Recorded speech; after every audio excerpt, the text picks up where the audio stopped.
Hello guys, my name is Lars Stender. I'm a writer living in Denmark who is specialized in fantasy and science fiction books. Tonight I'm reading from my fantasy book Mandigo and the Hellhounds, and right now I'm going to read chapter 3 in this saga. Okay, chapter 3. Darkness was descending across the village by the time Greta, Mandigo and the little baby reached it. As predicted, Mandigo's father was furious that Mandigo had been away for so long. His anger dampened, however, when he saw Greta, who determinedly positioned herself between Mandigo and his father. There were men in the village, including Mandigo's father, who considered Greta to be a witch and were therefore slightly afraid of her. "It's my fault that Mandigo came back late," Greta said in a firm voice. Her eyes glowed like dark amber against the sunset colors of the evening sky, and a deep green peasant's coat waved gently about his sinewy shape and made her seem both tall and bigger than she really was. As she stood there with her feet spread lightly apart and her right hand firmly clasping a walking stick, she looked very imposing. So tall and big, in fact, that she could easily meet the gaze of the miller without having to blink. A young, unwed and pregnant woman from one of the neighboring villages was looking for me. She had gone into labor and the birth had been extremely long and hard. Mandigo helped me, and he captured my chickens as well when they ran into the woods. Mandigo's father glanced at the bundle that Greta was carrying in sling on her back. "Is that the child?" she asked. "Yes," she answered. "What about the mother?"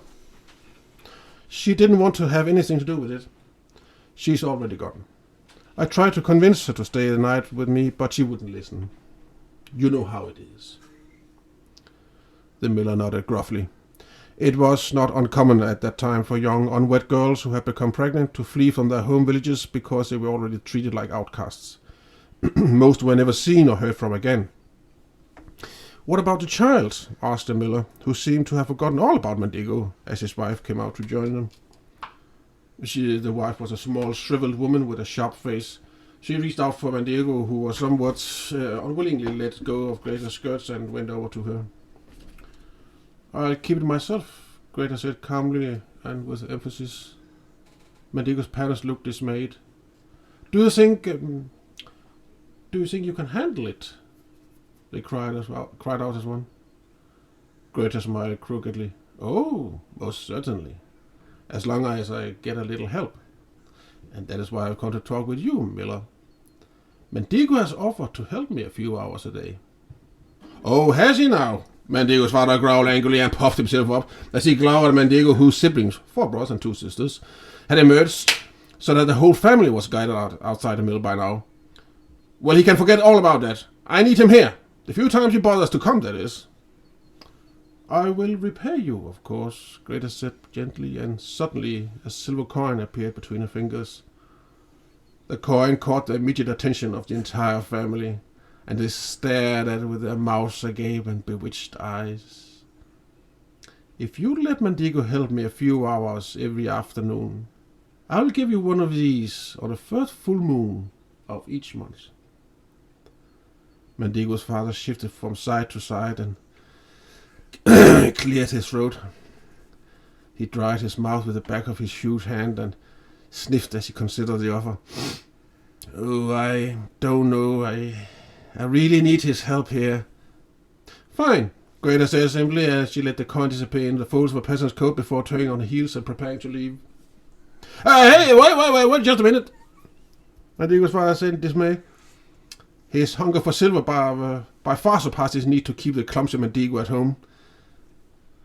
Greta set her stick in the ground and stopped.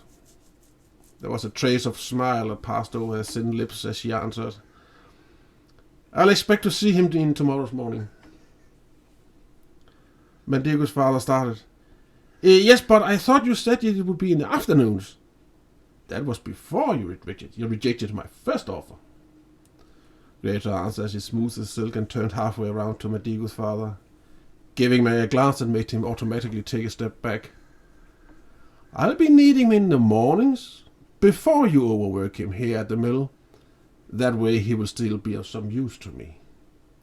And with those words and with a small, discreet wink directed at Mandigo, she left the miller and his family, who were completely speechless.